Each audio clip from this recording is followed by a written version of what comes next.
2024 সালে একই নাটক, মে মাসের 5 তারিখ 2024-এ নিট পরীক্ষা হয়েছিল। পরীক্ষার প্রশ্ন ফাঁস হয়েছিল পাটনা আর হাজারিবাগে। সিবিআই তদন্তে উঠে এলো হাজারিবাগের ওয়েসিস পাবলিক স্কুলের স্ট্রং রুম থেকে প্রশ্নপত্রের ছবি তুলে সলভারদের কাছে পাঠানো হয়েছিল, যারা প্রবলেমটাকে সলভ করবে।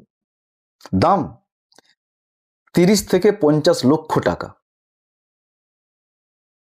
এবারে আসুন আর একটা অন্ধকার দিকের কথা বলি, সেটা হচ্ছে কোচিং ইন্ডাস্ট্রি। ভারতে এই ইন্ডাস্ট্রির বাজার মূল্য কত জানেন?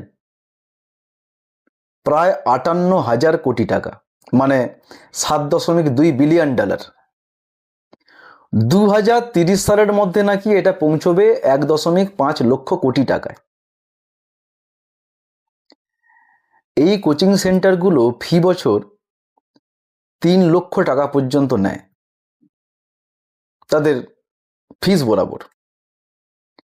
এবারে ভাবুন, একজন ক্ষেত মজুর বা ভ্যান চালক বা টোটো চালক বা বাসের ড্রাইভার,